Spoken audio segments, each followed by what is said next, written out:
Sing Sing Prison in Ossining, New York is a rough place. Many inmates who wind up there say the thing that sent them there just happened in just a split second.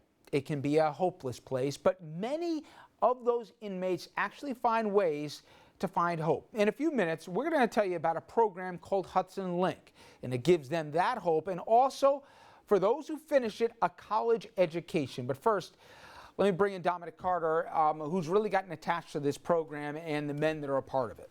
Well, good evening, Richard. What's fantastic about Hudson Link is the money to cover the college education Richard just mentioned is all privately raised. There is no burden on taxpayers, but to understand where these graduates are hopefully going, you need to look at the tragic world of where they have been.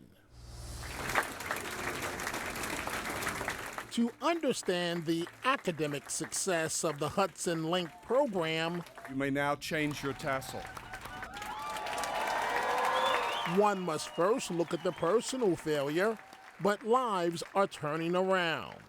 This is a video, a first-person account from the inmates at Sing Sing Prison that is so compelling, we decided to show it to you. It's aimed at young people and is making the rounds of juvenile detention centers around New York State.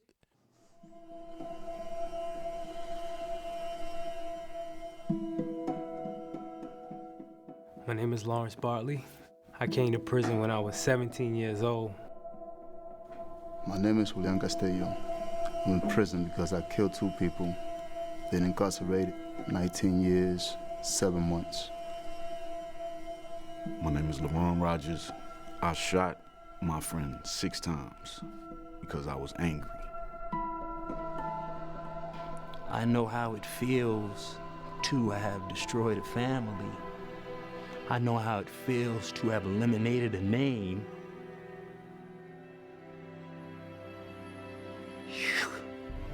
You can't make it right. I didn't say I was sorry. I wanted to.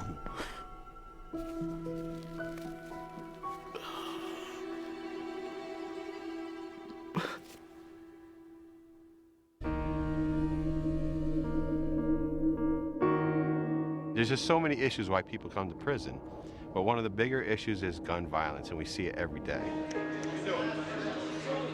The men who are incarcerated for a good many years here wanted to reach out to the community to say, don't do what I do. Don't do what I have done to get here. And trying to get these 10, 11, 12, 13, 14, 15-year-old kids to stop and think for just 1 second before they grab that weapon.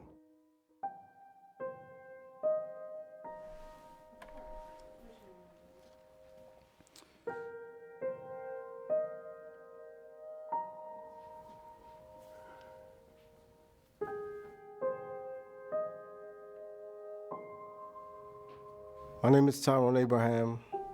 I'm 40 years old. I made a choice, a gun that I held in my hands. A gun, when I first held one, gave me a sense of power. It made me feel strong. It made me feel like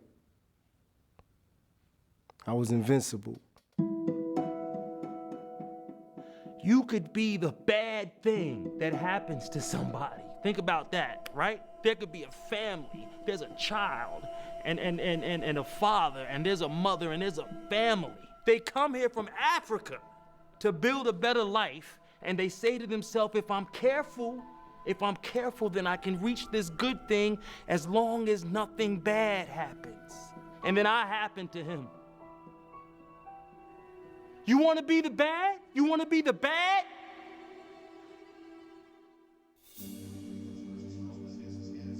We're going through a journey, and their own guilt, that nightmare, plays back every single day to them. When I was 17, one of my friends suggested to me, why don't you carry a gun? You need this. So I took up a gun, I held it, and then this gun became my security. The bullets shot into the crowd were real last night at a premiere of the movie Godfather 3. I entered a movie theater with a group of friends. Then another group of teens came in, yelling. Pretty soon the argument erupted between my group and that group. One of them pulled out a gun and fired it. I returned fire. Police rushed in to find 4 innocent victims wounded in the crossfire, 2 of them teenagers, including Tremaine Hall. I didn't think I was gonna hit anybody, but I did it anyway. A little boy was shot. He died that night. Another victim, a 17-year-old boy, is in stable condition tonight after surgery for a gunshot wound in the left eye. Doctors don't know yet whether they managed to save the sight in that eye. I lost the left eye, but that's not even the half of it. I'm fortunate, I'm blessed to be here. Tremaine, who's not here anymore, has given me strength, and there's not a day that goes by where I don't think about him. When I think of that, I think of what happened at my trial. His father got on the stand. His father called this kid his buddy. That was his buddy. I took his buddy away from him. Me?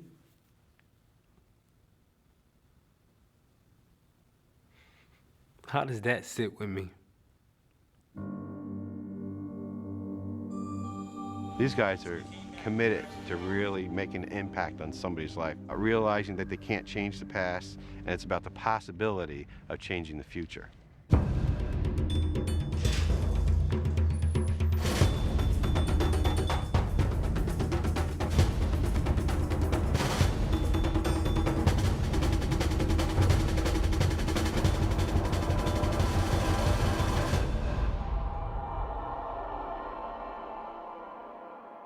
There is nothing you can do to make it right.